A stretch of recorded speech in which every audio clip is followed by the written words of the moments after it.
CM Jagan పై రాయిదాడి కేసులో కీలక పరిణామం జరిగింది. విచారణ కోసం అదుపులోకి తీసుకున్న దుర్గారావుని పోలీసులు వదిలేశారు. దుర్గారావు చెబితేనే సతీష్ దాడి చేసినట్టు స్టేట్మెంట్ రికార్డ్ చేశారు. అతన్ని అరెస్ట్ చేస్తారని భావిస్తున్న తరుణంలో విడుదల చేయడం హాట్ టాపిక్ గా మారింది.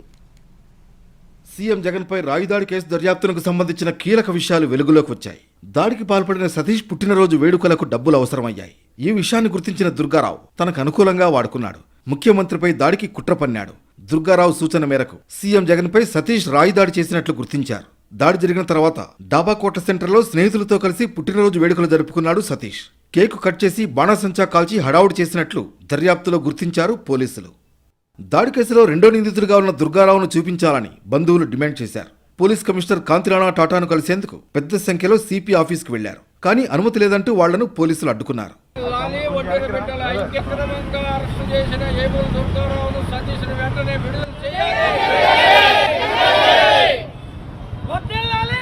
ఈ కేసులో శనివారం రాత్రి కీలక పరిణామం జరిగింది. విచారణ కోసం అదుపులోకి తీసుకున్న దుర్గారావుని పోలీసులు వదిలేశారు.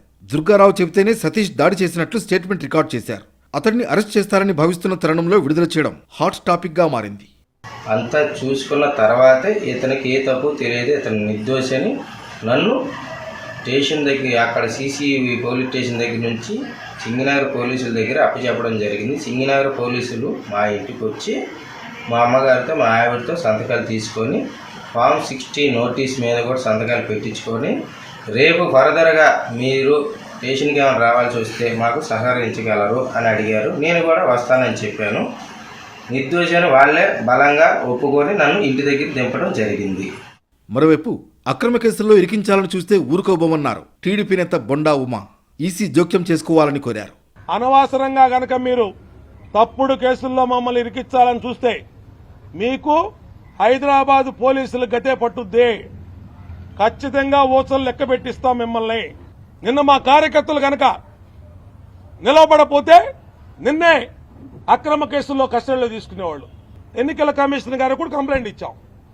ఇక్కడ ఎన్నికల కమిషనర్ గారు ప్రధానంగా స్పందించాలి. నా మీద గనక తప్పుడు కేసులు గనక పెట్టాలని చూస్తే న్యాయ పోరాటం చేస్తాను, విడిచిపెట్టే ప్రసక్తి లేదు. 100కి 100 చంద్రబాబు ఆదేశాలతో బొండా ఉమా బృందమే రాయిదాడికి పాల్పడిందని మరోసారి ఆరోపించారు వెల్లంపల్లి. నిందితుడు సతీష్ ను అరెస్ట్ చేయగానే ఏటూ దుర్గారావును బొండా ఉమా బతిమాలుకున్నాడన్న సమాచారం కూడా తమ దగ్గర ఉందన్నారు వెల్లంపల్లి. శ్రీరామనవమి మా ఇంట్లో పూజ చేశామంట. ఎందుకై అబద్ధాలు చెప్తారు? దేవుడి మీద కూడా అబద్ధాలు ఆడతారా మీరు? అబద్ధాలు ఆడతారా? నేను ఒక్కటే చెప్తున్నా, బొండా ఉమా బెదిరించబాకు. మేము కూడా ఈసీతో కంప్లైంట్ చేస్తాం. నీ మీద అధికారులను బెదిరిస్తున్నాడు, సాక్ష్యాలు తారుమారు చేస్తున్నాడు. దయచేసి బొండోమ మీద చర్యలు తీసుకోవాలని చెప్పని మేము కూడా ఎన్నికల కమిషన్ కలుస్తాము. తప్పకుండా నీ మీద చర్యలు తీసుకోమని చెప్తాము. అన్ని విధాలా కూడా ఎవరైతే దోషులు ఉన్నారో